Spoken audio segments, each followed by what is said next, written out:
Good morning students. आज अपन जो mathematics का बीएससी फर्स्ट ईयर सेमेस्टर की जो एग्जाम हुई है उसके जो क्वेश्चंस है मॉक क्वेश्चंस मिले अपने को। पेपर आपको पता ही है कि आप लोगों से ले लिया गया था, तो इसलिए अपन ने जो विद्यार्थी है उन्होंने जो क्वेश्चंस आए हैं उन्होंने जो बताए हम उन क्वेश्चनों के आंसर्स के ऊपर डिस्कस करेंगे। तो देखिए कि जो क्वेश्चंस है उनके ऊपर one by one upon discuss करेंगे। और दूसरी बात मैं आपको ये बताना चाहता हूँ कि इस क्वेश्चनों की डिस्कस में कि जो पेपर जो आपका आया है वो पेपर आपका है वो सिलेबस बेस्ड पेपर है। दो चार क्वेश्चन ऐसे हैं कि बच्चे बता रहे थे कि सर जो नाम है आपके सिलेबस के टॉपिक से बाहर थे, तो वो वास्तव में ही बाहर थे। तो अपन यहाँ पे ये देखते हैं। दूसरी ये है कि आप लोग डिमांड करते हो कि फटाफट सॉल्यूशंस दे दीजिए, क्योंकि अगर पेपर हमारे पास होता है आपको पेपर यूनिवर्सिटी देती तो फटाफट ऑन द सेम डे ही आपको सॉल्यूशन दे देते। कुछ विद्यार्थियों से पूछे, किसी ने कुछ क्वेश्चन बताए, किसी ने कुछ क्वेश्चन मॉक क्वेश्चंस जो हमें बताए थे उसके हिसाब से हमने क्वेश्चनों को तैयार किया है और आज अपन उन क्वेश्चनों के सॉल्यूशन के बारे में डिस्कस करते हैं। तो आपको वैसे तो क्या है कि नेक्स्ट एग्जाम पे ध्यान देना चाहिए और उसके बाद में ये सॉल्यूशंस की स्टडी करनी चाहिए कि ताकि आपका कॉन्फिडेंस लेवल डाउन ना जाए। और जो क्वेश्चंस आपके आए हैं वो काफी फॉर्मूले बेस्ड क्वेश्चंस आए और अपन ने तो जो हमारे जो एमसीक्यू सीरीज के क्वेश्चंस है वो काफी डिफिकल्ट से और इजी से लेके आपको सभी प्रकार के कराए कि किसी भी प्रकार का पेपर, क्योंकि पहली बार एग्जाम हुई थी और आपको इजी आया है तो इसलिए सभी विद्यार्थियों को फायदा हुआ। टफ आता तो सभी को नुकसान भी होने के चांस रहते हैं। तो इजी पेपर है तो उसके क्वेश्चनों को अपन देखते हैं वन बाय वन। तो देखिए फर्स्ट क्वेश्चन आपके सामने जो हमारे पास मॉक क्वेश्चन आया है, तो वो देखिए अपने पास इजी सा सबसे इजी क्वेश्चन है। स्क्रीन पे आपको दिखाई दे रहा है x square plus y square बराबर ए स्क्वायर। आपको क्या ज्ञात करना था? इसका dy by d x. Very simple. Dy by d x का फॉर्मूला था del f upon del x और del f upon del y. तो इसको पूरे को आप क्या कह सकते हो? एफ कह सकते हो। तो इसका एक्स के रेस्पेक्ट करोगे तो कितना जाएगा? 2x। और y के रेस्पेक्ट करोगे तो 2y कट गया तो माइनस एक्स अपॉन वाई। ये इसका आंसर हो जाएगा minus x upon y. Next question है रिडक्शन फॉर्मूला। तो reduction formula of sine x, sine to power n x का रिडक्शन फॉर्मूला पूछा था। विद्यार्थियों को बताते one upon n sine n x. जो फॉर्मूला होता है इसका फिक्स होता है, जिसको आपको याद रखना है n minus one into cos x होता है और plus n minus one upon n integration sine to power n minus two dx। ये ऑप्शंस में आपके पास करेक्ट आंसर इसका ये हो जाता है। तो ये रिडक्शन फॉर्मूला होता है साइन एक्स का। इसी प्रकार से कोसेन एक्स का भी होता है, टेन एक्स का भी होता है और ये आपके पास इसी प्रकार से होता है। नेक्स्ट क्वेश्चन काफी है फॉर्मूला बेस्ड क्वेश्चन आपको पूछा गया है, जो स्क्रीन पे दिखाई दे रहा है कि जीरो से पाई इंटीग्रेशन है zero to pi by two और कोस की power seven x d x. ये क्वेश्चन आपको पूछा गया। तो देखिए इसमें जो फॉर्मूला काम में लिया जाता है वो जीरो से पाई बाई टू साइन की पावर एम एक्स कोस की power n x d x. तो इसका फॉर्मूला आपको पता है gamma m plus n by two और gamma n plus one by two और two times gamma m plus n plus two by two ये होता है। तो इसके अंदर देखिए साइन की तो पावर है नहीं, इसलिए ये तो क्या बन जाएगा? Zero plus one by two और ये क्या बन जाएगा? Seven plus one by two और नीचे टू टाइम्स आ गया gamma seven plus zero plus two by to. क्योंकि साइन की पावर नहीं है तो इसलिए इसको साइन जीरो इंटू एक्स लिखा जा सकता है, तो ये वन बन जाएगा। तो उसके अकॉर्डिंग इसके फॉर्मूला हो गया। ये हाफ गामा हाफ का मान रूट पाई, ये चार, आठ में दो का बा दिया तो गामा चार बन गया। गामा चार को क्या लिख सकते हैं? फैक्टोरियल तीन। फैक्टोरियल तीन को क्या लिख सकते हैं? छह। और ये टू है, ये क्या बन गया बताओ? Gamma nine by two. Nine by two को सोल्व करते हैं तो आपको पता है सेवन बाई टू आएगा, फिर फाइव बाई टू आएगा, फिर थ्री बाई टू आएगा, फिर वन बाई टू आएगा, फिर रूट पाई आएगा। तो रूट पाई से रूट पाई कैंसिल आउट, इस टू से ये टू कैंसिल आउट। ठीक है, आपके पास अब इस थ्री से ये टू कैंसिल आउट हो गया। ठीक है, अब दो दूनी चार, चार दूनी आठ, ऊपर जाके आठ दूनी 16 और सात पांच 35। तो ये 16/35 आपके पास इसका आंसर हो जाएगा। तो ये हो सकता है कि ऑप्शंस नहीं मिल रहा था, कुछ बच्चे कह रहे थे तो इसमें ऑप्शंस नहीं मिल रहा, तो ये डिलीट में भी चला जाएगा, आपके कोई दिक्कत नहीं है। तो जो ऑप्शंस है उसमें विद्यार्थी कह रहे थे कि नहीं मिल रहा है, तो ये कैलकुलेशन है, इसकी कैलकुलेशन परफेक्ट है अपने पास, तो ये इसका आंसर ये हो जाएगा। नेक्स्ट क्वेश्चंस की अपन यहाँ पे बात करते हैं। The optimum value of a non basic variable. तो देखिए सिंप्लेक्स मेथड्स को अपन सोल्व करते हैं। सिंप्लेक्स मेथड को अपन क्या करते हैं, सोल्व करते हैं। तो सिंप्लेक्स मेथड में आपको पता है ये सी जे, यहाँ पे सी बी और सी बी और एक्स बी लिखते हैं। जब आपको पता है कि all z j minus c j is greater than zero आ जाता है, तो यहाँ पे जो बेसिक वेरिएबल्स होते हैं, ये तो कौन से होते हैं, बेसिक वेरिएबल्स। तो इसमें जो वेरिएबल्स प्रेजेंट नहीं होते हैं उनको क्या बोलते हैं, नॉन बेसिक वेरिएबल्स। क्या बोलते हैं, नॉन बेसिक वेरिएबल्स। और इनका जब सॉल्यूशन पढ़ा जाता है यहाँ पे, तो बेसिक वेरिएबल की तो कॉस्ट जो यहाँ पे आपको दिखाई देती है वो उसके अकॉर्डिंग पढ़ लेते हैं अपन, C B x B B C j, तो उसके अकॉर्डिंग अपने पास पढ़ ही लेते हैं। बट यहाँ पे जो नॉन बेसिक वेरिएबल की वैल्यू होती है वो कितनी पढ़ी जाती है, हमेशा जीरो। जैसे यहाँ पे x3 है, x2 नहीं है इस टेबल में, तो उसको जीरो पढ़ा जाता है, तो इसका आंसर जीरो होगा। तो नेक्स्ट बात करते हैं, द ऑप्टिमम हो गया। Which of the following methods can handle artificial variable in LPP. अब विद्यार्थियों को ये कंफ्यूज हुआ होगा, इसमें ऑप्शंस दे दिए थे, सिंप्लेक्स मेथड, सिंप्लेक्स मेथड और एक two phase method, two phase method.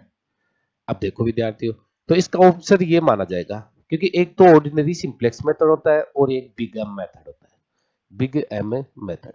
तो बिग एम मेथड में क्या होता है कि आपके पास आर्टिफिशियल वेरिएबल्स जो इंक्लूड किया जाता है, ए बी का मतलब आर्टिफिशियल, और टू फेज में भी क्या किया जाता है, आर्टिफिशियल वेरिएबल। तो ये इसका ऑप्शन टू फेज मेथड हो जाएगा। नेक्स्ट क्वेश्चन की अपन बात करते हैं, जो what is the primary purpose of sensitive analysis in linear programming. तो सेंसिटिव एनालिसिस आपके सिलेबस में नहीं है।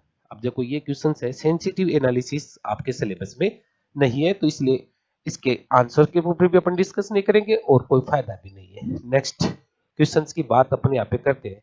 If the equation of curve does not contain any constant terms then the curve is symmetrical about. अब देखिए, जैसे x is equal to y है, अब आपके पास इसमें कांस्टेंट टर्म्स नहीं है, x plus y is equal to zero हो सकता है, तो इसमें कांस्टेंट टर्म्स नहीं होती है। कांस्टेंट टर्म्स क्या होती है इसके अंदर, इंक्लूड नहीं है। तो इसने यही कहा, तो इसका मतलब ये x बराबर वाई हो गया, तो ये अपने पास इस प्रकार से जाएगा, x बराबर वाई। तो ये अपने पास क्या हो जाता है कि कोऑर्डिनेट अपोजिट कोऑर्डिनेट एक्सिस के क्या हो जाता है, तो अपने पास ये क्वाड्रेंट जो होते हैं, क्वाड्रेंट जो होते हैं, क्वाड्रेंट के क्या होता है, सिमेट्रिक होता है।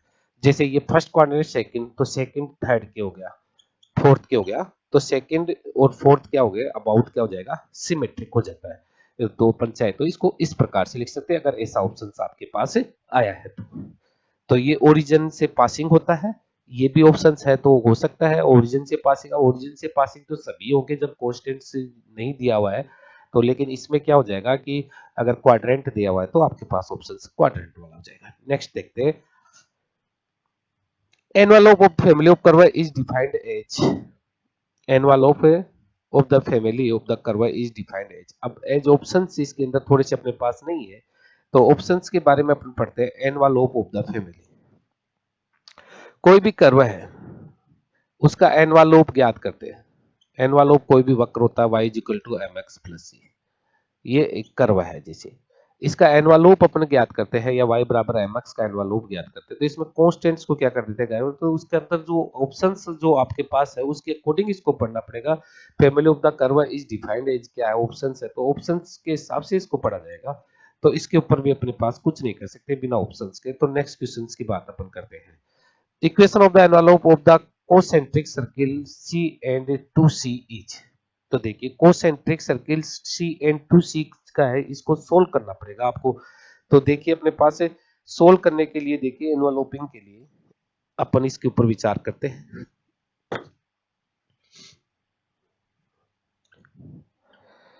तो एनवेलोप ऑफ कोसेंट्रिक इक्वेशन से सर्किल्स दे रखा है, और उसके अंदर कोसेंट्रिक सर्किल एक C है एंड 2C है। तो कोसेंट्रिक सर्किल्स है, तो अब ये सर्किल सी एंड टू सी ये क्या है, ये थोड़ा सा कंफ्यूजिंग कर दिया, क्योंकि कोसेंट्रिक सर्किल्स होता है, इसका मतलब विद्यार्थी से क्वेश्चन थोड़ा सही नहीं पढ़ा गया होगा कि कोसेंट्रिक सर्किल्स जो होता है उसके अंदर तो सर्किल की तो ये फिक्स होता है। अब ये इसकी रेडियस की बात करता है होगा, शायद इसकी क्या कर रहा होगा, रेडियस की बात कर रहा होगा कि एक रेडियस तो इसकी कितनी होगी सी, और एक इसकी रेडियस कितनी हो जाएगी 2c।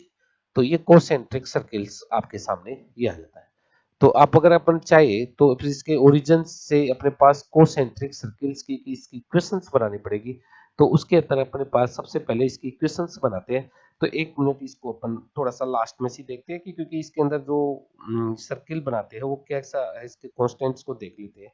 तो ऑप्शंस के ऊपर इसके ऊपर थोड़ा सा फोकस करना पड़ेगा। एक मिनट इसको भी एक बार अपन थोड़ा सा कुछ समय पश्चात देखते हैं। एक मिनट नेक्स्ट देखते हैं। एक मिनट देखो, ये आपको आपको क्वेश्चंस करवाया हुआ है कि जैसे u बराबर sine inverse x upon y. और ये तो आपको मैंने काफी बार बताया कि ये काफी इंपॉर्टेंट क्वेश्चन होता है। इसका x del u upon del x, y del u upon del y। विद्यार्थी ने टाइपराइटर को du अपॉन dx बता दिया होगा, लेकिन ये x डेल u होता है, ये हमेशा जीरो आता है। इसको v मान लो और इसको w मान के ओयलर थ्योरम लगा के ये मैंने आपको डायरेक्ट बता रखा है। नेक्स्ट क्वेश्चंस की बात अपन यहाँ पे करते हैं। चलिए,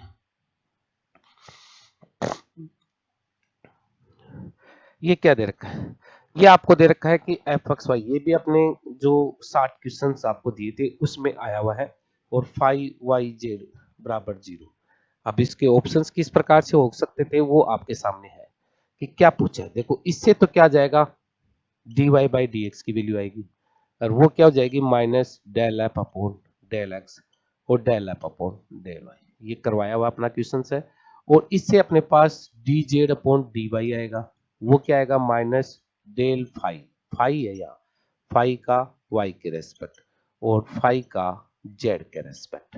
अब आपको देखो d y by d z upon d x पूछता है तो इसका इधर डिवाइड कर दीजिए। तो d z upon d x पूछा है तो इसका इधर डिवाइड कर देंगे तो minus del phi upon del y और del phi upon del z और इनटू में क्या जाएगा del f upon del y और del f upon del x और ये प्लस हो जाएगा। तो अब ये दोनों इधर गुणा होके इस प्रकार से डेल फाई डेल जेड और del f upon del x into d z upon d x बन जाएगा और del phi d y into del f upon del y. इस प्रकार से ये ऑप्शंस आपके सामने आना चाहिए। तो नेक्स्ट बात करते हैं, ओलर थ्योरम इज एप्लीकेबल। अब ओलर थ्योरम जो आप पढ़ते हैं वो हमेशा होमोजीनियस फंक्शंस के लिए पढ़ते हैं। तो अगर होमोजीनियस फंक्शंस आ जाता है तो अपन उसको कह देते हैं। ऑप्शंस में इस प्रकार से भी लिखा हुआ आ सकता है कि u बराबर x to power n f y upon x. तो भी ये कैसी इक्वेशंस है, होमोजेनियस ऑफ पावर n। इस प्रकार के ऑप्शंस है तो ये टिक कर देना। और लैंग्वेज में लिखा हुआ है तो होमोजेनियस फंक्शंस आपका करेक्ट आंसर होगा। नेक्स्ट बात करते हैं अपन, ये टोटल डिफरेंशिएशन आपसे पूछ लिया है। क्या पूछ लिया है? टोटल डिफरेंशिएशन आपसे पूछ लिया है। तो टोटल डिफरेंशिएशन की बात अपन यहाँ पे करते हैं। तो टोटल डिफरेंशिएशन में देखिए u बराबर आपको क्या दे रखा है एक्स वाई जेड। ये आपके पास में u is the function of and of t and x y z is functions of क्या दे रखा है t। तो आपसे क्या पूछा है du अपॉन dt। तो du अपॉन dt निकालेंगे तो सबसे पहले क्या हो जाएगा इस f का x के रेस्पेक्ट डिफरेंशिएशन, फिर x का किसके रेस्पेक्ट हो जाएगा t के, एफ का y के रेस्पेक्ट और फिर y का किसके रेस्पेक्ट हो जाएगा t के, एफ का z के रेस्पेक्ट और z के रेस्पेक्ट किसका हो जाएगा t के। तो ये इसका चेन रूल्स लग गया। तो ये इसका ऑप्शंस करेक्ट होगा। नेक्स्ट बात अपन करते हैं द एक्सपेंशन। हाँ, एक क्वेश्चन आपका छूट गया है, थोड़ा देख लेते हैं। यू ये भी अपने जो 60 क्वेश्चंस दिए थे उसमें आया था y minus z z minus x. Perfect question था। इसके अंदर आपको क्या पूछा गया है, del u upon del x plus del u upon del y पूछा है और del u upon del z इसका आंसर पूछा है। ये डी यू नहीं है। तो इसको आपको कहा था कि इसको T1 मान लो और इसको क्या मान लो T2 और इसको क्या मान लो T3। तो इसमें चेन रूल्स लगा देते थे। तो del u upon del x ज्ञात करते थे। तो del u upon del x ज्ञात करने के लिए पहले इस u का T1 के सापेक्ष और फिर T1 का किसके सापेक्ष हो जाता था आपके पास x के सापेक्ष। इस प्रकार से ये पार्शियल डिफरेंशिएशन, फिर u का T2 के सापेक्ष और T2 का किसके रेस्पेक्ट कर दोगे आप, ये आपके पास है x के रेस्पेक्ट, फिर u का T3 के सापेक्ष और T3 का किसके सापेक्ष कर दोगे आप, T3 का x के रेस्पेक्ट। तो देखिए ये सब चीजें अपन यहाँ पे अप्लाई करते हैं। तो T1 इसको कहा तो इससे एक आ जाएगा तो del u upon del T1 और फिर एक ये जीरो हो जाएगा, T2 का एक्स नहीं है तो इसलिए ये जीरो हो जाएगा, और ये क्या जाएगा माइनस, तो ये minus del u upon del T3, ये ऑप्शन आ गया। तो ये डेल यू अपॉन डेल है, सिमिट्री से लिख दो, del u upon del y में ये T2 आ जाएगा, फिर यहाँ T1, फिर यहाँ पे T3 आ जाएगा, फिर यहाँ पे जो T1 है, फिर यहाँ T2, तो सबको ऐड करोगे तो आंसर क्या आ जाएगा, जीरो। तो इसकी वैल्यू आंसर जीरो आ जाएगी, ये पहले भी आपको कराया हुआ है। नेक्स्ट क्वेश्चन की बात अपन करते हैं। देखिए, expansion of the functions ex cos x, ex cos x, अब ऑप्शंस देखने पड़ेंगे आपको। तो वैसे तो देखो, इजी तरीका अगर आप चाहो तो सबसे इजी तरीका यही होता है, ex cos x है, तो ex का तो 1 plus x square upon factorial 2, इस प्रकार से एक्सपेंशन चलता है। इनटू में cos x का क्या चलता है, 1 minus x square upon factorial 2 x 4 upon factorial 4, ये लो, इन सबको मल्टीप्लाई कर दो। तो देखो, पहले तो 1 से मल्टीप्लाई किया 1 आ गया, फिर इसको 1 को इससे मल्टीप्लाई करेंगे, x को कर दिया तो x आ गया, एक x को भी कर दिया। पहले x x की टर्म्स को देख लेते हैं, और x की टर्म्स ये दो ही बनेगी, 1 और x, फिर x 1 को इससे करेंगे तो minus x square upon factorial 2, और x स्क्वायर को इससे मल्टीप्लाई करेंगे तो plus x square upon factorial 1। तो देखिए, ये दोनों स्टेप तो इससे क्या हो जाएगी, कैंसिल आउट हो जाएगी, तो 1 प्लस एक्स तो चलेगा ही चलेगा। फिर अपने पास क्या आता है, एक्स क्यूब अपॉन फैक्टोरियल 3, अब एक्स क्यूब आएगा तो plus x cube upon factorial 3। तो देखिए, ये इससे मल्टीप्लाई होगा, बाकी यहाँ पे एक्स एक यहाँ पे बन सकता है, तो minus x cube upon factorial 2, कि देखो ये इससे मल्टीप्लाई, तो एक्स क्यूब एक्स की स्क्वायर की टर्म्स लिख ली, तो 3 टर्म्स तक देख लो, आपको उत्तर मिल जाएगा। तो ये फैक्टोरियल 3 आ गया, तो इसका मतलब 6 एलसीएम आ गया, यानी फैक्टोरियल 3 एलसीएम ले लो, फैक्टोरियल 3 एलसीएम ले लोगे तो 6 आ गया, तो ये आपके पास में 1 रह गया, और ये आपके पास में 2 से तो 3 हो गया, और यहाँ पे एक्स क्यूब हो जाएगा, आगे की टर्म्स ऐसे छोड़ो, 1 प्लस एक्स, ये माइनस के 2 अपॉन फैक्टोरियल 3 एक्स क्यूब, इस प्रकार से ये ऑप्शंस जिसमें आ जाएगा, 2 से काटेंगे तो 1/3 और लिख सकते हैं इसको। तो देख लेना आप, ऑप्शंस इस टाइप्स का आया है, तो आपका आंसर करेक्ट हो जाएगा। 3 स्टेप तक इसको सोल्व कर लिया, आगे वाली 4 स्टेप भी सोल्व कर सकते हैं, तो ये एक्सपेंशन आपको दिख जाना चाहिए। नेक्स्ट क्वेश्चन की बात करते हैं, Taylor series expansion of sine x. अब विद्यार्थी कह रहे थे कि सर साइन एक्स का एक्सपेंशन तो अपन जानते हैं, लेकिन वहां पे ऑप्शंस में क्या आ गया होगा आपके पास में, कि रेंज और दे दी कि ये कब वैलिड है, तो x की पावर 7 फैक्टोरियल 7, इस प्रकार से ये चलता है। लेकिन वहां पे आप कह रहे थे विद्यार्थी कि इस प्रकार से रेंज दे दी, तो ये रेंज दे देते, क्योंकि ये जो साइन एक्स होते हैं, कोस एक्स होते हैं, टेन एक्स, ये for all x belongs to R होते हैं, वैलिड होते हैं। तो x बिलोंग्स टू r का मतलब ये रियल नंबर है, रियल नंबर माइनस इंफिनिटी से प्लस इंफिनिटी चलती है, तो ये ऑप्शन आपका करेक्ट हो जाएगा इस क्वेश्चन का। नेक्स्ट क्वेश्चन की अपन बात करते हैं।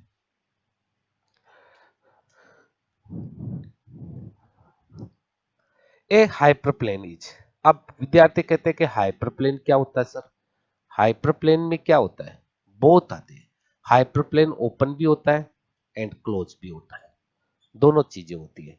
जो ए जेड बराबर अपन बी लिखते हैं, वो आपके पास में लेस देन इक्वल, और दोनों आते हैं इसमें, ओपन भी होता है और ग्रेटर देन भी होता है, तो इसका ऑप्शन ओपन एंड क्लोज आ जाएगा। नेक्स्ट बात करते हैं कि the convex linear combination of two points is given by, तो कॉन्वेक्स लीनियर को देखो, ये भी अपने 60 क्वेश्चनों में है, लेमडा 1 माइनस लेमडा x2, ये होता है x बराबर, और यहाँ पे लेमडा का मान जो होता है आपके पास 0 to 1, तो ये ऑप्शन जिसमें आ गया वो आपका करेक्ट आंसर हो गया। तो ये भी आपको एमसीक्यू 60 क्वेश्चन में आपका क्वेश्चन एसजी ऐसा का ऐसा आ गया। अब देखते हैं नेक्स्ट क्वेश्चन की बात अपन के यहाँ पे करते हैं। तो ये क्या दे रखा आपको, मैक्सिमम जेड बराबर 4x प्लस 6y है, सब्जेक्ट टू कंडीशंस क्या दे रखी है, 3x plus 2y is less than 12 है, x plus y is greater than is equal to 2 and xy is greater than is equal to 0। इसके ऊपर विचार करते हैं।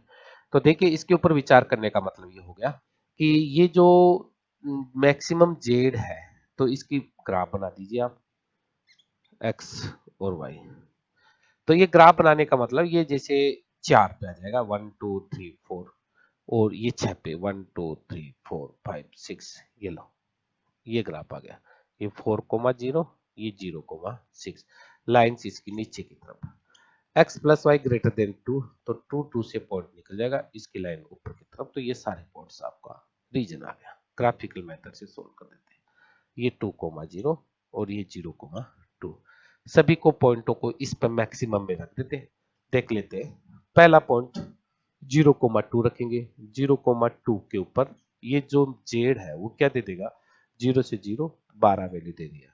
2,0 पे कितना दे देगा जेड, ये 8 दे देगा। और इस पॉइंट पे 4 पे कितना दे देगा, 4,0 पे ये जो वैल्यू जेड है वो कितनी देगा आपको, 4 चौक 16। और 0,6 की बात करें तो जेड कितना देगा आपको, 0 प्लस 36 यानी 36। तो इन सब में मैक्सिमम वैल्यू 36 आई है, तो जेड मैक्सिमम तो आंसर हो जाएगा 36। और जो पॉइंट्स हो गया वो 0,6। ये ऑप्शन इसका करेक्ट हो जाएगा। दोनों भी साथ दे सकता है ऑप्शन में और 1 बाय 1 भी दे सकता है। नेक्स्ट क्वेश्चन की बात करते हैं। Value of the gamma, direct gamma integral. मैंने कहा था कि जितने भी फॉर्मूले हैं वो तो आपको याद ही करने हैं। फॉर्मूले याद करके देखो कितना इजी क्वेश्चन आ गया। गामा हाफ का मान रूट पाई होता है। फिर आपसे एक क्वेश्चन पूछा है gamma n plus one, direct formula है। इसको एन गामा एन भी लिखा जा सकता है, या तो ऑप्शन सी आया होगा, या एन गामा एन को क्या लिखा जा सकता है, एन माइनस वन का फैक्टोरियल। और इन दोनों को क्या लिखा जा सकता है, फैक्टोरियल। तो ये ऑप्शंस मिला होगा या ये ऑप्शंस मिला होगा आपको, तो फैक्टोरियल एन इसका आंसर हो जाएगा। The area of the ellipse, मैंने कहा था कि जो इलिप्स होता है उसका एरिया हमेशा डायरेक्ट याद रखिए पाई ए बी। ये लेंथ ए और ये बी, तो आपके ऑप्शंस पाई ए बी हो जाएगा। और वैसे निकालना चाहो तो 0 से ए तक इसका इंटीग्रेशन कीजिए, किसका, इस पार्ट का। तो आपके पास 0 से ए तक इसका इंटीग्रेशन कीजिए, किसका, वाई डी एक्स का। 4 टाइम्स मल्टीप्लाई कर दीजिए, आंसर पाई ए बी आ जाएगा। नेक्स्ट क्वेश्चन की अपन बात यहाँ पे करते हैं।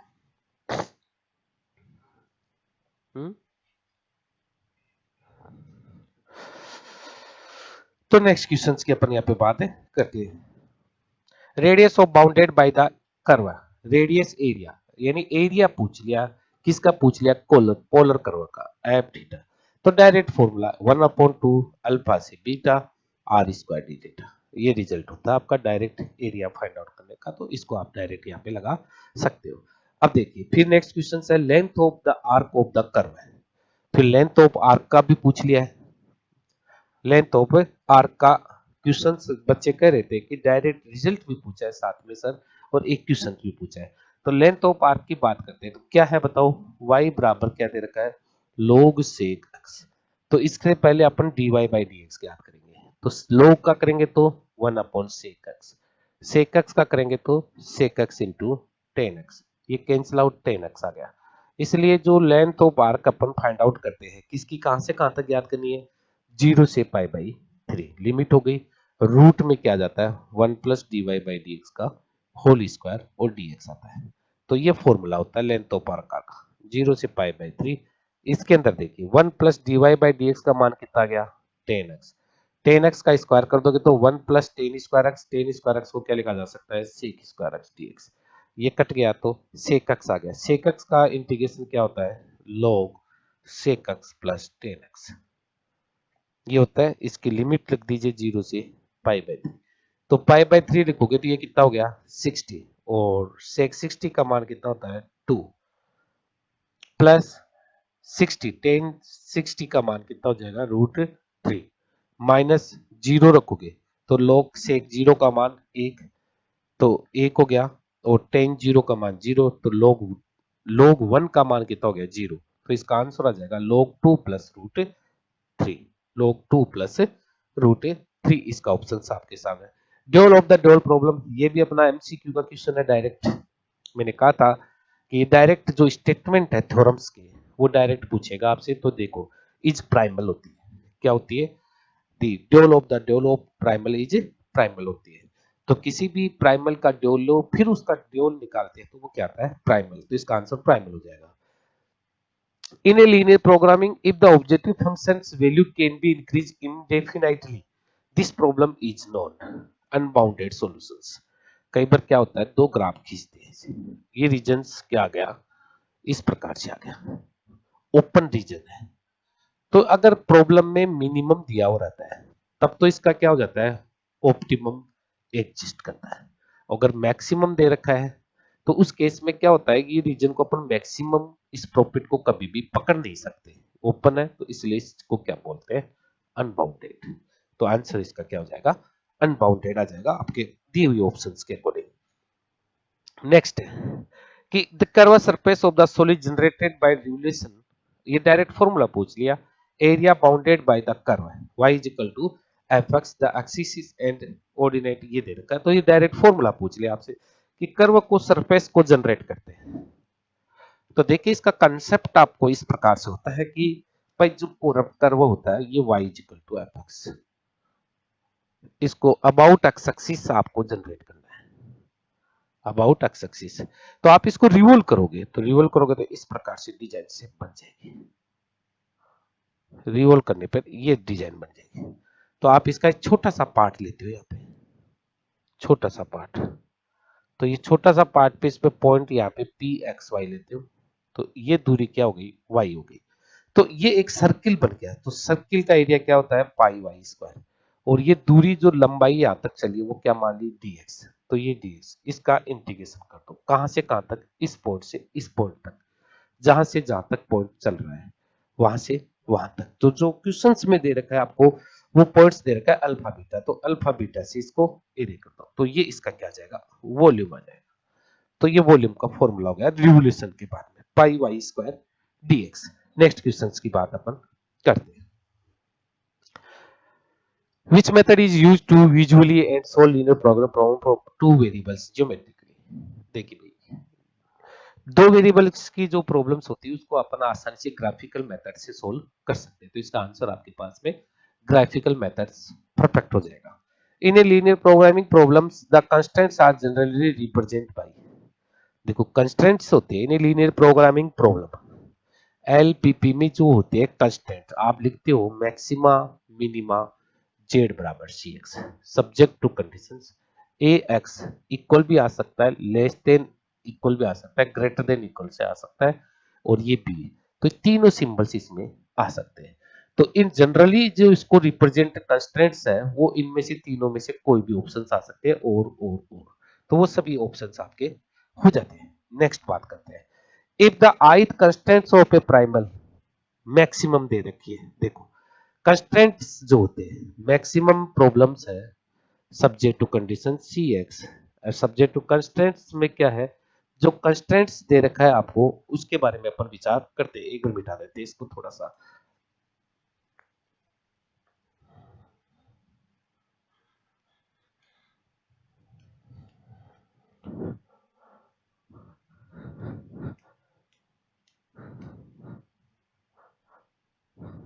देखिए जो कंस्ट्रेंट्स होता है उसके बारे में अपन विचार करते हैं। तो कंस्ट्रेंट्स जो आपके पास में होता है कि मैक्सिमम दे की प्रॉब्लम प्राइमल सी एक्स होता है, subject to conditions a x, इसमें जो कंस्ट्रेंट्स होता है मैक्सिमम है तो less than b and x greater, this is the standard form of PP. अब पर्सन को पढ़ो कि ith constraints of a primal और मैक्सिमम की है प्राइमल, ठीक है, is equality, then the dual maximum value variables, then the dual maximizations values of yi is। अब ऑप्शंस क्या दे रखा है, क्या पूछा है इसने वो देख लीजिए। तो वाई आईज में अगर ये आपके पास मैक्सिमम में लेस देन होते हैं तो ड्यूल में वाई आईज क्या हो जाते हैं, ग्रेटर देन हो जाते हैं। क्या हो जाते हैं, इसके जो कंस्टेंट्स है वो क्या बन जाते हैं, ग्रेटर देन बन जाते हैं। तो ये आपके पास में आना चाहिए, तो ग्रेटर देन इक्वल ऑप्शन होगा इसका। नेक्स्ट बात करते हैं, Taylor series expansion of one plus x की power minus three, one plus x की power minus three, Taylor series, अभी अब टेलर सीरीज याद रखो, Taylor series one plus x की पावर माइनस थ्री। अब याद टेलर सीरीज अब क्या है, एक्सपेंशन याद रख लो, वन प्लस एक्स की पावर एन का एक्सपेंशन सभी विद्यार्थी याद रखते हैं, अगर माथा फोड़ी नहीं करनी है तो इस प्रकार से आप इसको फैक्टोरियल टू एक्स स्क्वायर। अब n का मान माइनस तीन है तो वन माइनस थ्री एक्स हो गया, n का मान माइनस तीन है तो माइनस तीन इंटू माइनस तीन minus one factorial two x square, ये लो, ये आपके पास वन माइनस थ्री एक्स हो गया, ये इससे टू से काटेंगे तो माइनस टू तो प्लस के 6x²। इस प्रकार से ये ऑप्शन आपका करेक्ट हो जाएगा, 1 - 3x + 6x²। नेक्स्ट बात करते हैं द पैडल इक्वेशन। ये क्वेश्चंस भी आपके पास हमारी जो 60 क्वेश्चन उसी में से उठ के आया है। तो देखिए आप, वैसा का वैसा क्वेश्चन आ गया। आर बराबर क्या है, n a n cos pi theta, r की power n a n cos n pi theta. ये आपकी बुक में भी डायरेक्ट है। तो इसके अंदर क्या हो गया कि जैसे देख लेते हैं, कहीं एम एम तो नहीं लगाया आपने, एम लगाया हुआ होना चाहिए। तो अपन देख देते हैं इसको क्या होता है इसके अंदर।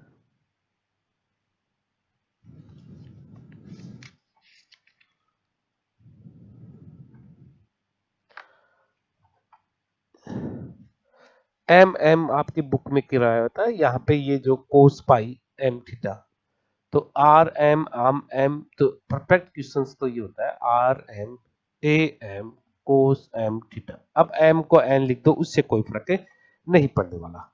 तो ये थोड़ा सा क्वेश्चंस में मिस्टेक्स के हिसाब से आप देख सकते हो। तो पहले तो इसका लॉग ले लो दोनों तरफ, तो एम लॉग आर, ये क्या हो जाएगा एम लॉग ए, फिर क्या जाएगा log cos m थीटा। भाई इसका log लेने पर log दिस, तो मल्टीपल में प्लस log लेने पर ये। अब इसका डिफरेंशिएशन कर दो with respect to theta, theta के रेस्पेक्ट आप इसका क्या कर दो डिफरेंशिएशन। तो ये थीटा के रेस्पेक्ट करोगे तो m/r, फिर dr/d थीटा, ये तो जीरो हो गया। log का क्या हो जाएगा cos m theta, pedal equations की याद करनी है। और इसका क्या हो जाएगा माइनस साइन m थीटा, और फिर एक m हो रहेगा। भाई कोस m, पहले तो कोस का माइनस m, फिर m थीटा का m, तो m से तो m कट गया, तो 1/r dr/d थीटा, r को इधर गुणा में ले जाओ, तो माइनस r, और ये क्या बन गया कोट m थीटा। अब आपको पता है tan phi is equal to होता है r dr d theta, r dr d theta. तो इसमें देखिए ये r आपके पास r dr d थीटा होता है, tan phi is equal to क्या होता है आपके पास r dr d theta.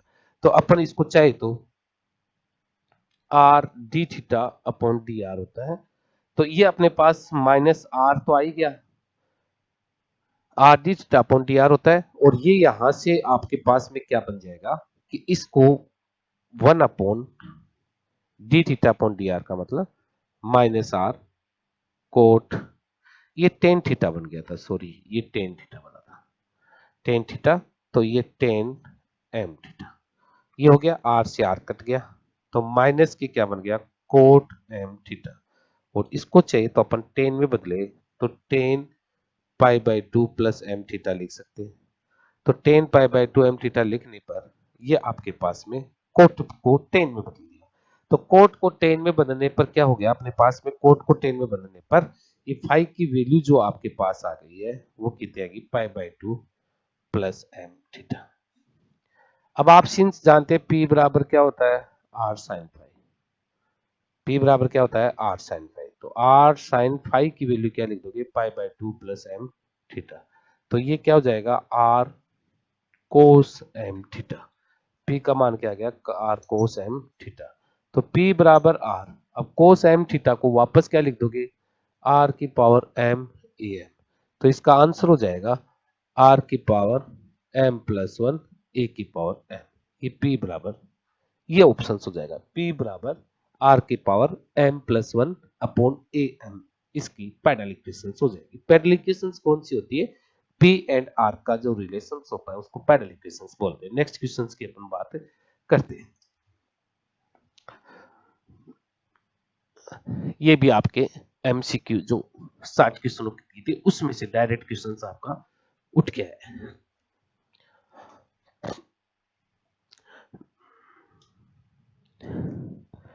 The polar coordinate theta and Cartesian coordinates are related by, तो polar coordinate जो xy होता है और r थीटा होता है ये आपस में किस प्रकार से रिलेटेड होते हैं, x बराबर r cos थीटा और y बराबर r sin थीटा।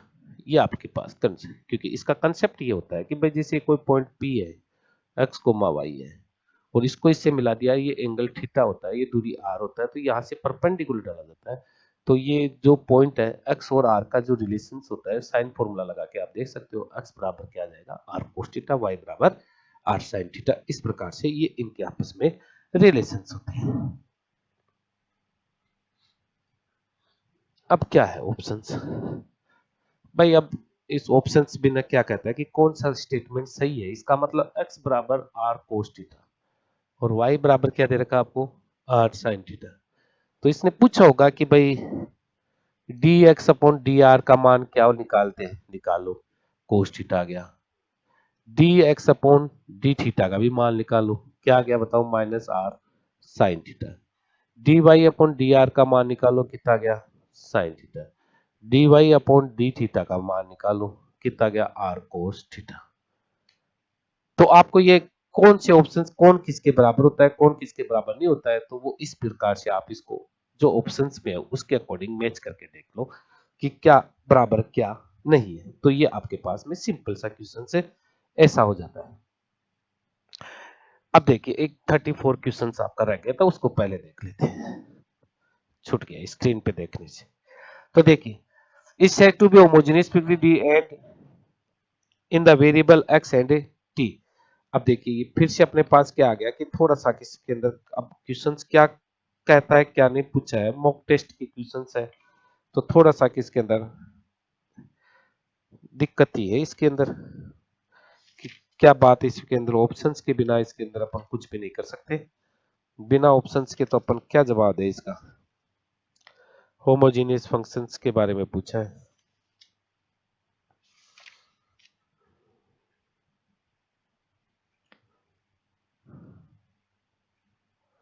नेक्स्ट की बात करते हैं अपन, देखो होमोजेनियस फंक्शन तो सीधा सीधा सा आपको पता ही है कि क्या होता है, इन एन वेरिएबल। तो देखिए अपने पास हो ही जाता है वो, तो x की power n f y upon x उस प्रकार से लिखा जाता है। तो ये ऑप्शंस के बिना अपन कुछ नहीं कर सकते इसके बारे में। नेक्स्ट देखिए equation of the envelope of the straight line, ये आपको अपने एमसीक्यू में करवाया हुआ क्वेश्चंस है। Equation of the straight line, envelope पूछा है, तो एनवेलोप के तो क्वेश्चंस काफी आने थे ही। x cos t plus y sin t बराबर a sec t, ये एक नंबर दे दो। t के रेस्पेक्ट, t पैरामीटर है, तो माइनस का x sin t प्लस का y cos t हो गया, और ये क्या हो जाएगा a sec t का sec t tan t। अब ऐसे तो होगा नहीं, तो दोनों को ऐड करके जोड़ दो, स्क्वायर करके ऐड कर दो, तो इसका स्क्वायर इसका स्क्वायर, तो ये तो आ जाएगा एक्स स्क्वायर और ये आ जाएगा वाई।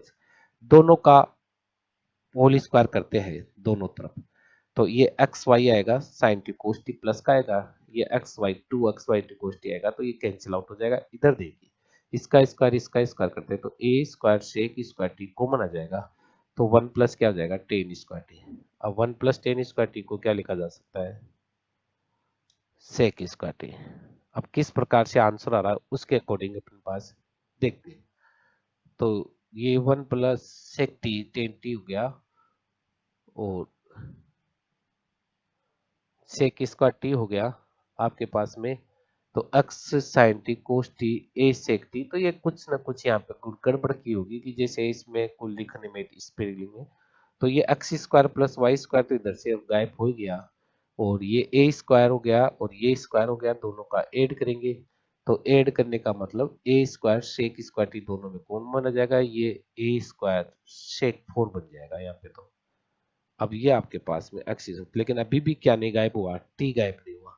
तो यहाँ कुछ ना कुछ बताने में विद्यार्थी ने कोई ना कोई भूल की होगी, इसको भी चेक करेंगे थोड़े समय पश्चात, देखते हैं। दो क्वेश्चंस हो गए आपको चेक करने वाले, उनको बताते हैं।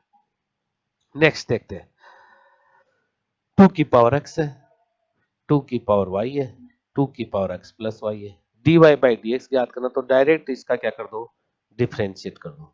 डायरेक्ट डिफ्रेंशिएशन कर दोगे तो टू की power x into log e two हो गया, टू की power into log e y, और फिर वाई का क्या कर दोगे d y by d x. Two की पावर एक्स प्लस वाई तो ऐसा कैसा रह जाएगा लॉग ई टू जाएगा, और एक्स प्लस वाई का one plus d y by d x हो जाएगा, सभी से log e two log e two cancel out, ये 2 की पावर x, 2 की पावर y और ये dy बाई dx, 2 की power x plus y into plus 2 की power x plus y dy by dx, इन दोनों को साथ ले लो, 2 की पावर y प्लस 2 की माइनस आ जाएगा इधर 2 की पावर x प्लस वाई और ये आपका dy बाई dx, इधर 2 की पावर x प्लस वाई और ये माइनस का 2x, यहाँ से 2x कॉमन आ गया तो 1 प्लस कितना बच जाएगा e की पावर y, इधर से डिवाइड दे देंगे तो इसमें 2y कॉमन आ गया तो 1 माइनस 2 की पावर x बच गया और ये आपके पास में रह गया dy बाई dx। ये ऐसा ऑप्शन आएगा। विद्यार्थी कह रहे थे कि ऐसा ऑप्शन अपने को नहीं मिल रहा था तो इसका मतलब मिस्टेक है, तो मिस्टेक है तो उसका तो अपने पास कोई इलाज नहीं है ऑप्शंस में। नेक्स्ट बात करते हैं upon the derivative of the functions. Very simple question है। देखो विद्यार्थियों, जब अवकलन पढ़ाते हैं तब क्या होता है, दो बातें होती हैं कि एक तो क्या होता है कि कोई भी फंक्शंस दे दिया, ये फंक्शंस है, इसका ये कह दिया कि डिफरेंशिएट कीजिए विथ रेस्पेक्ट टू एक्स, और ओनली कहता है कि डिफरेंशिएट, ओनली क्या कहता है डिफरेंशिएट, सिर्फ डिफरेंशिएशन करना है। तो इसका डिफरेंशिएशन कैसे किया जाता है, एक्स को छोड़ दिया dy लिखो, y को छोड़ दिया dx, तो ये ऑप्शंस आपको मिल जाना चाहिए। डिफरेंशिएशन की बात होती है। तीसरा ऑप्शन ये होता है कि डिफरेंस एक्स वाई के फंक्शंस और टी के रेस्पेक्ट करते तीन प्रकार से डेरिवेटिव किए जाते हैं। नेक्स्ट बात करते हैं अपन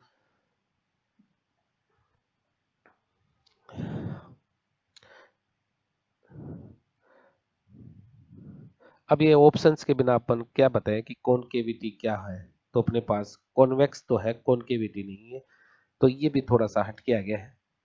नेक्स्ट करते हैं 40 वाले की बात करते हैं value of the functions.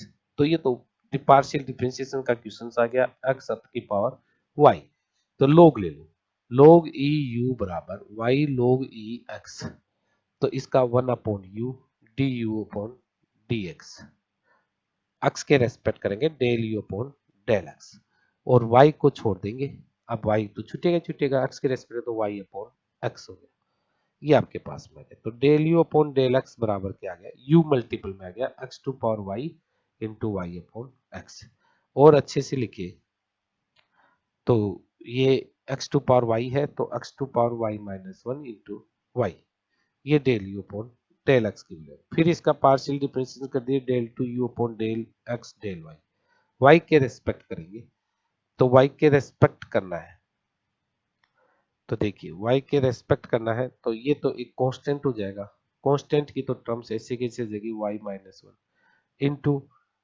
log e x आ जाएगा, ठीक है। तो y के रेस्पेक्ट करने का मतलब ये जो वैल्यू है वो ऐसे कैसे आ जाएगी और y के रेस्पेक्ट करेंगे तो 1 हो जाएगा, फिर ये क्या जाएगा y का मान इंटू में y रहेगा प्लस, अब अपने पास y को छोड़ दिया, y को छोड़ दिया ये y, ये x की पावर y माइनस वन को छोड़ दिया, y का डिफरेंशिएशन पार्शियल 1 हो जाएगा, तो देखते हैं इसमें ये y ये कॉमन आ जाएगा x to power minus one. अब ऑप्शंस किस प्रकार से है वो आपके पास इसको मैच करना पड़ेगा इनटू में y, तो ये ऑप्शंस के अपने देखते हैं इसके ऑप्शंस क्या क्या है, तो बनाने के बाद में इसके हो जाएगी, तो सीधा सीधा पार्शियल डिफरेंशिएशन है, x की पावर y है तो पहले इसका log लीजिए, log u बराबर y log x, फिर इसका differentiation 1 upon u del u upon del x, ठीक है, कि u दो का फंक्शन है इसलिए del u upon del x लगेगा, और y को छोड़ दिया है क्योंकि अपन x के रेस्पेक्ट करें तो ये कांस्टेंट माना जाता है, तो y कांस्टेंट तो इसका 1/x आ गया। अब अपने पास क्या हो गया कि जैसे 1/x आ गया और u इधर मल्टीपल में आ गया x की पावर y, तो ये x की पावर क्या हो जाएगी ऊपर पावर 1 जाके y माइनस वन बन जाएगी इंटू वाई बन गया, यहाँ तक कोई दिक्कत नहीं। अब y के रेस्पेक्ट करेंगे तो x क्या माना जाएगा कांस्टेंट, तो ये 1 की पावर x का फॉर्म बन गया, 1 की पावर x का टाइप्स बन गया। इस प्रकार से इसके ऑप्शंस को आपको मैच करना होता है। नेक्स्ट क्वेश्चंस की बात अपन करते हैं।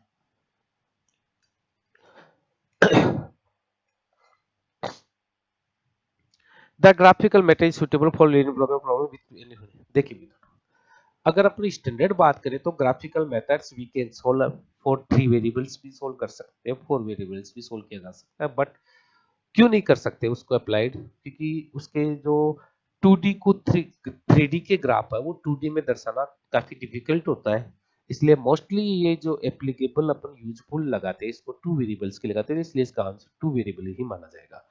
नेक्स्ट है simplex method is the basic methods for solving LPP.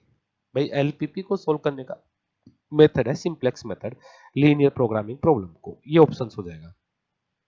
Which is statement characteristic standard form of linear programming. अब ये बिना कौन सा स्टेटमेंट दे रखा है, तो ये भी अपने पास बिना ऑप्शंस के अपन कुछ भी नहीं कह सकते। तो कुछ क्वेश्चंस और विद्यार्थियों के आए हैं जिन्होंने बताया है, तो उनके बारे में भी अपन डिस्कस करते हैं। तो एक बार पहले उनके जो क्वेश्चंस है उनके बारे में भी अपन डिस्कस करते हैं। जैसे अपने पास यहाँ पे अपन विचार करते हैं कि कुछ क्वेश्चनों के, तो एक मिनट देखते हैं।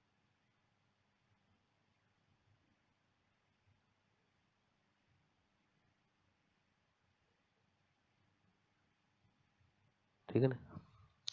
तो देखिए विद्वानों, दो चार क्वेश्चन ऐसे हैं कि जो आपके कंफ्यूजिंग थे, और अब हमारे पास क्या पेपर तो है नहीं। अब पेपर नहीं है तो हमारे पास जो क्वेश्चन जो विद्यार्थियों ने बताए मॉक टेस्ट के, उसके हिसाब से अपन ने यहाँ पे बात की है। तो अपन बहुत सारे क्वेश्चनों को देखिए one by one upon discuss करते हैं।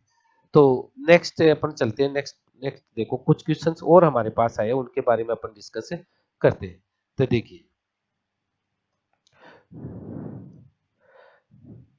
नेक्स्ट ले लो।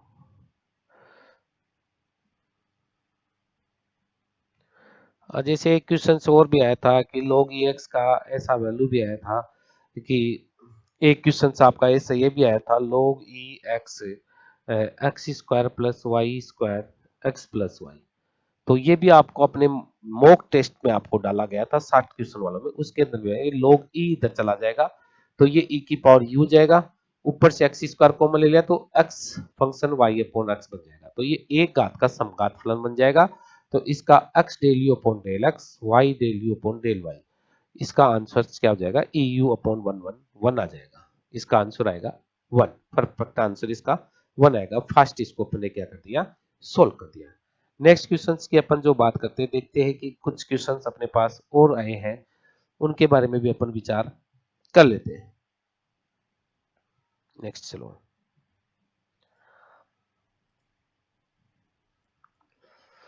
एक क्वेश्चन आपका ये भी पूछा गया था डायरेक्ट, विद्यार्थी कहते हैं कि सर बिल्कुल मॉक टेस्ट में से आपके काफी क्वेश्चंस अपने डायरेक्ट पढ़े हैं कि जैसे R T minus S square maximum minimum is greater then होता है, आर इज लेस देन होता है तो मैक्सिमम पड़ता है, आर इज ग्रेटर देन होता है तो मिनिमम पड़ता है, बड़ा है तो छोटा पड़ता है, छोटा है तो बड़ा पड़ता है। तो ये इसके ऑप्शंस हो जाते हैं। तो जो भी मैक्सिमम मिनिमम पूछा है उसके अकॉर्डिंग अपने पास ये चीज हो जाती है।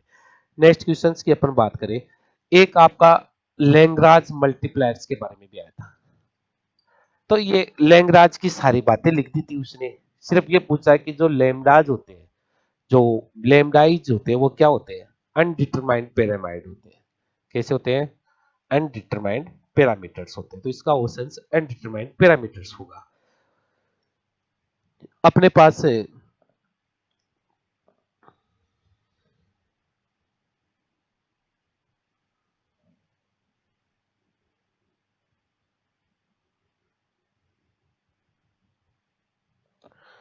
कॉनकेविटी का जो क्वेश्चन अभी अपने पास आया था उसके अंदर क्या होता है, पॉइंट ऑफ इन्फ्लेक्शन होता है, वो उसका क्या होता है, पॉइंट ऑफ इन्फ्लेक्शन। ऑप्शन इसमें कुछ विद्यार्थियों ने बताया कि सर ऐसे ऐसे ऑप्शन आए थे, तो उसका आंसर ये हो जाएगा। और भी अपने पास है asymptotes parallel to x axis is obtained by equating. एक क्वेश्चन आया था आपके पास, एसिम्पटोट्स होती है, क्या होती है, एसिम्पटोट्स। जो एसिम्पटोट्स का क्वेश्चन आया था उसके अंदर अपन विचार करते हैं कि asymptotes of the x axis is obtained parallel to x axis. अब देखो parallel to x axis obtained करना है, पैरेलल टू एक्स एक्सिस, तो एक्स की हाईएस्ट पावर जो होती है उस दिए हुए वक्र में एक्स की हाईएस्ट पावर उसके कोफिशिएंट को इक्वल बराबर क्या किया जाता है, जीरो किया जाता है। एक्स की हाईएस्ट पावर के जो कोफिशिएंट्स होते हैं उसको इक्वल क्या किया जाता है, जीरो कर दिया जाता है, तब जाके वो आती है। तो देखो ये भी आपको काफी एमसीक्यू में अपने पास काफी बार आपको रिपीट किया है। देखिए अपने पास जो अभी कुछ क्वेश्चन जो थे उनके बारे में, और एक तो कोसेंट्रिक सर्किल वाला आया था। तो कोसेंट्रिक सर्किल्स क्या होता है उसके बारे में थोड़ा सा डिस्कस कर लेते हैं। C2C। अब क्या होता है, इसका एनवलप ज्ञात करवाना था, तो एनवलप तो इसका होगा ही नहीं, तो इसका envelope we can not find, या इस envelope is not a exist, क्योंकि एक तो यहाँ पे राउंड आ जाता है, एक इधर राउंड आ जाता है, तो ये अपने पास नहीं होगा। एक विद्यार्थी ने भी बताया था कि तो इसका आंसर तो जो भी था वो एनवलप नॉट एग्जिस्ट। दूसरी बात, एक क्वेश्चन ऐसा भी था कि एनवलप क्या होता है, तो एनवलप की डायरेक्ट डेफिनेशंस भी पूछ ली थी, कि जैसे मान लीजिए कि आप किसी भी जो कर्व है उसकी स्ट्रेट लाइन है उसका एनवलप ज्ञात करते हो, किसका एनवलप किसका ज्ञात करते हो, किसी भी स्ट्रेट लाइन का, तो वो होता क्या है, तो वो एनवलप क्या करता है, उस जो स्ट्रेट लाइन है उसके जो प्रत्येक पॉइंट को क्या करती है, टच करती है, एवरी पॉइंट के द्वारा क्या होती है, टच होती है, तो उसका ऑप्शन ये हो जाएगा कि जो एनवलप है वो टच होता है, जो अपने दिए हुए जो कर्व है उसके एवरी पॉइंट के द्वारा क्या होता है, टच होता है, तो ये अपने पास इसकी बात है ये हो जाती है। समझने के लिए देख सकते हैं, जैसे सर्किल होता है वो स्ट्रेट लाइन द्वारा एवरी पॉइंट पे टच हो जाता है। तो ये दो क्वेश्चंस इस प्रकार के थे एनवालोप वाले, तो ये एनवालोप वाले में इस प्रकार से आ जाएंगे। नेक्स्ट क्वेश्चंस की अपन जो एक क्वेश्चंस इसमें अपने पास बात करते हैं कि एक कॉन्केविटी का भी क्वेश्चंस अपने भी अपने देखा था कि उसके अंदर कॉन्वेक्सिटी में जैसे बच्चे से फोन करके पूछा तो उसने कहा कि भाई साहब ऐसे ऑप्शंस आए थे, तो इसमें पॉइंट ऑफ इन्फ्लेक्शन होता है, point of inflection, point of नति परिवर्तन बिंदु क्या होता है कि जैसे कर्व इस प्रकार से गया और इस प्रकार से घूम गया, तो एक तरफ कॉन्वेक्स बनता है, एक तरफ क्या बनता है, कॉन्केव, तो इसका बिहेवियर जो चेंज होता है वो कहां होता है, नति परिवर्तन बिंदु पे चेंज होता है, तो इसका ऑप्शन आपका क्या आ जाएगा, नति परिवर्तन बिंदु आ जाएगा। अब एक क्वेश्चन और रह गया अपना, जिसकी कैलकुलेशन थोड़ी लेंथी थी तो उसको एक बार अपन ने छोड़ दिया था, अभी लास्ट में कर देते हैं, तो 1-2 मिनट लगेगी, तो वो देख लेते हैं। फिर से वो क्वेश्चन आपके पास वही था, एनवालोप का क्वेश्चन आया था कि वक्र का एनवालोप ज्ञात कीजिए, तो ये था x cos t plus y sin t बराबर a sec t। इसको विद्वान ऐसे कीजिए, पहले sec t से इधर डिवाइड दीजिए, तो ये cos स्क्वायर t हो गया, फिर ये y sec t से डिवाइड देने पर क्या बन जाएगा, sin t into cos t और बराबर है। इसको इजी वे में कैलकुलेट करने के लिए सबसे पहले देखिए, इसको x cos स्क्वायर t है, इसको y बाई टू से मल्टीप्लाई करते ये साइन 2t बन गया, बराबर क्या हो गया, ए। और अच्छा चाहे तो अपन पहले इसका डिफरेंशिएशन भी कर सकते हैं, या अदरवाइज पहले अपन इसको थोड़ा सा सोल्व कर देते हैं, तो इसकी पहले डिफरेंशिएशन कर दो और फिर एक रिजल्ट फाइंड आउट अपन यहाँ पे कर लेते हैं। तो पहले इसके डिफरेंशिएशन से भी करके अपने पास जैसे इसका डिफरेंशिएशन कर दो, तो डिफरेंशिएट कर दो, डिफरेंशिएट करने पर क्या हो जाएगा, टी के रेस्पेक्ट करेंगे तो 2x cos t आएगा और एक क्या जाएगा sin t, cos का क्या हो जाएगा minus sin t, plus y upon 2 आएगा और ये 2 cos 2t तो होगा, एक 2 हो जाएगा, 0 हो जाएगा, 2 से 2 कट गया, 2 से 2 कट गया, और ये x cos t x2 क्या बन गया, माइनस के sin 2t, 2 से 2 कट गया, तो ये y क्या बन गया, cos 2t, इसे रिजल्ट नंबर 2 दे दीजिए।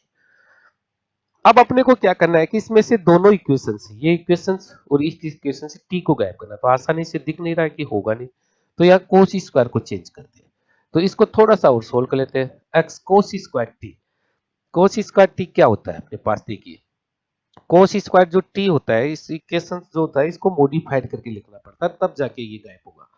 तो देखिए cos स्क्वायर t जो होता है अपने पास में 1 प्लस cos 2t अपॉन 2 हो गया, और ये y upon 2 sin 2t is equal to ए।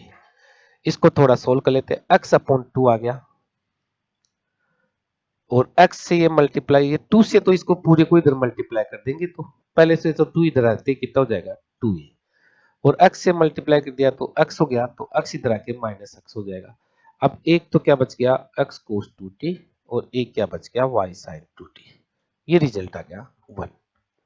इसी को मॉडिफाइड करते हुए यहाँ डिफरेंशिएट करते हैं। अब देखो फर्स्ट एंड सेकंड से, तो first square plus second square कर दो, तो इसका स्क्वायर करोगे तो एक्स स्क्वायर आएगा, इसका करेंगे तो एक्स स्क्वायर, तो साइन स्क्वायर कॉमन आके सीधा सीधा एक्स स्क्वायर और ये क्या बन जाएगा वाई स्क्वायर, और ये इसका स्क्वायर करने पर ये कितना हो जाएगा अपने पास में 2a माइनस एक्स का होल स्क्वायर। अब ऑप्शन में ये है तो आंसर है, नहीं है तो फिर चेंज करो कि देखो 4a² माइनस के 4ax प्लस एक्स स्क्वायर, और ये x square plus y square, एक एक्स स्क्वायर से एक्स स्क्वायर कैंसिल आउट हो गया, वाई स्क्वायर बराबर 4a कॉमन आ गया तो a माइनस एक्स, ये ऑप्शन हो सकता है, ये ऑप्शंस में मिल सकता है, ये मिल सकता है, जो भी ऑप्शंस आपके सामने आए हो। तो वैसे ये स्टैंडर्ड ऑप्शंस है, ये आपके सामने आया होगा। तो इस प्रकार से अपने ये जो क्वेश्चंस थे, जो जिनके बारे में अपन ने डिस्कस किए, उनके आंसर्स के बारे में डिस्कस किए, तो मोस्टली क्वेश्चंस में कहीं कोई मिस्टेक नहीं मिली अपने को, तो आप आसानी से अपने आंसर्स को मैच करके इसको देख सकते हो। तो थैंक यू।